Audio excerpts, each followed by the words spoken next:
I think is a very important call. That's a call to action that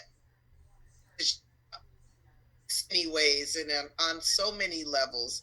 Thank you so much, Katrina. I'm going to turn this back over to Shalee. And before I do, I just want to say that this has been such a rich dialogue. It is not everything. We have some people will say, oh, it didn't give me all that I wanted. But you know what? It was the beginning. And our people came together, and our people will continue to come together because we are, as Dr. Hardiman pointed out, we're all in a covenant. You know, we were born in this, we don't have a choice. So, with that, I'm just so honored to have been with you today, and thank you, Shalee. Thank you. I want to thank the panelists, the activists, for your work. Look, we know that always it doesn't go the way that we plan. We know that this work sometimes is painful just in saving the lives, not of those that have already been lost, but making sure that it doesn't repeat itself. This isn't easy. We know that we don't get thank yous nearly enough. We know that this work doesn't stop, that you get the phone calls from loved ones in the middle of the night wanting answers of what's happening, that you help grieving people, right? And that you're taking your own pain and you're shifting that over into action to stop this cycle. To you, James Bible, to you, Katrina Johnson, Nikita Oliver, Carmen Best, you guys are putting yourselves in the line of fire for folks you don't even know, to save lives of people that you haven't even met, but you love them because when you look in the mirror, they look like you, right? Thank you. Thank you for that. The intention of this discussion is to pour into you, to encourage you to keep on doing. God knows we need you. We need each and every single one of you. And sometimes in doing work and interrupting power and shifting this dynamic and breaking down white supremacy and fighting for Black lives, sometimes you feel like you're at it alone. And so the discussion today was really to make certain that you all knew you're not alone. Nikita, we see you. You're not alone. Katrina, we need your leadership. You're not alone. James Bible, we need your expertise and your push to stand inside of that courtroom when you got jury members who don't think like us. We need that expertise. Nikita Oliver, your ability to galvanize the we, to take it from an individual. Mama Joy says from ego to we go, right? That is you. That is how you always lead. We need you. We love you. This conversation so that then in this room with these elders, these great minds who have dedicated their lives in their own way to make sure that we don't let divide and conquer techniques. That's nothing new. Divide and conquer didn't just come in 2020.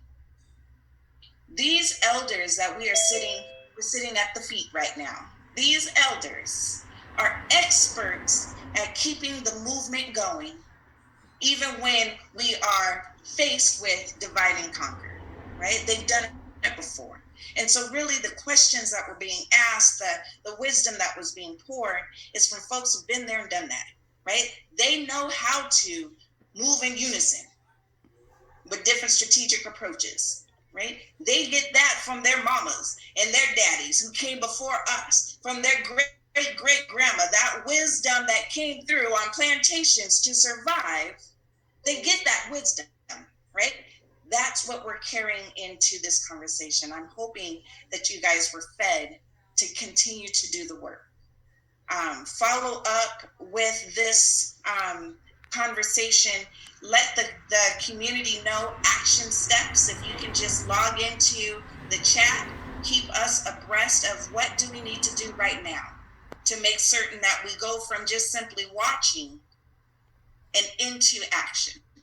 To the elders. Baby, I'm sorry I was calling you an elder. You fine. You an elder, but you fine. To the elders, that you had a 5 o'clock. So if you're still on, know that. Thank you.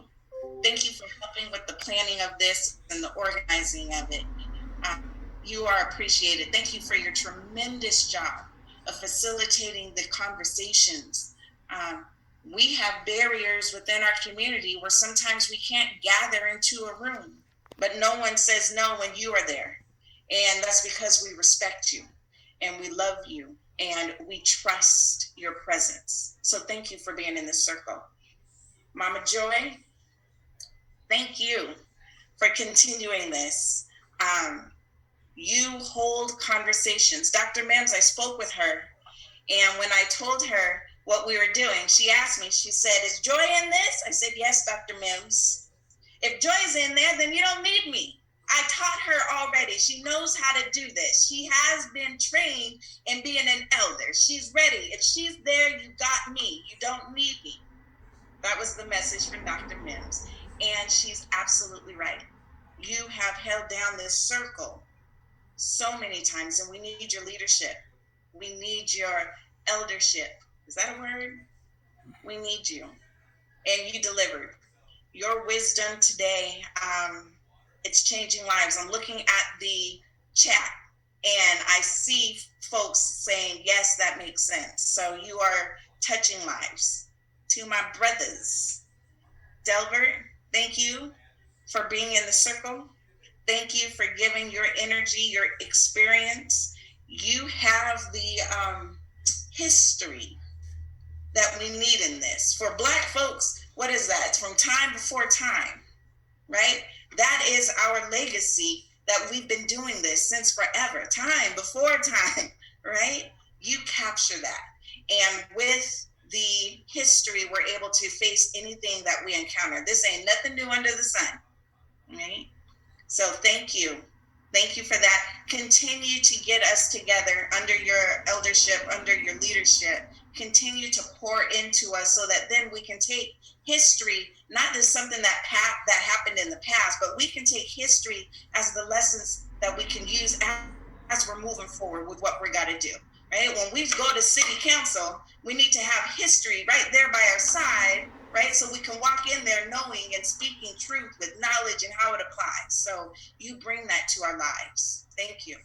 Baby, thank you. Thank you for all of this. Thank you for your vision of saying that Black folks need to make sure that we are at least in the same production, at least making certain that we've got a choreographer and a singer and the folks know what script they're supposed to be on. You went on Facebook and you challenged the Black community to get together to at least huddle, talk to each other, figure out what we're doing. So thank you for all of that. Next steps in closing. This is just the beginning. Marsha Tate Arunga, Dr. Tate Arunga, has challenged us to keep this going.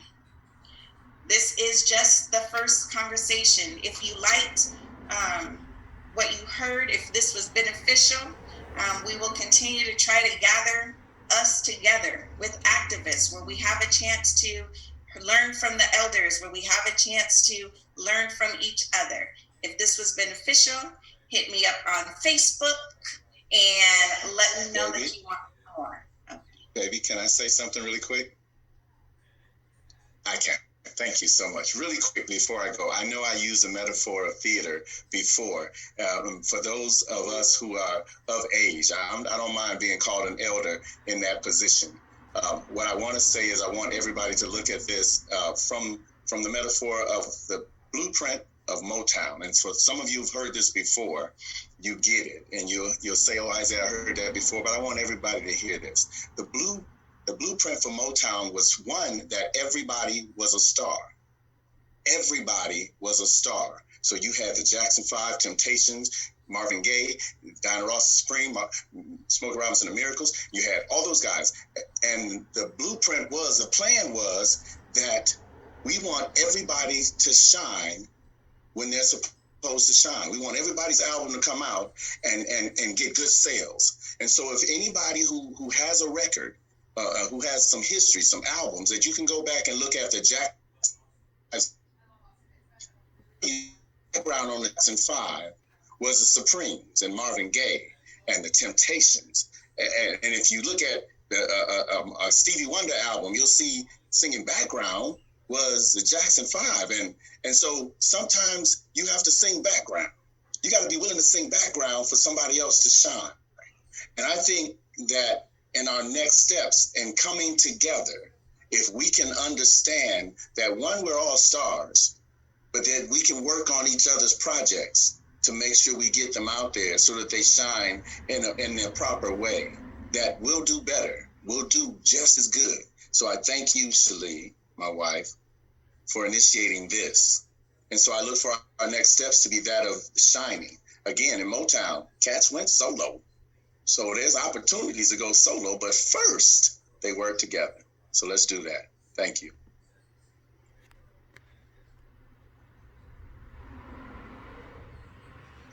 Bye, everyone. Bless you, Shalee.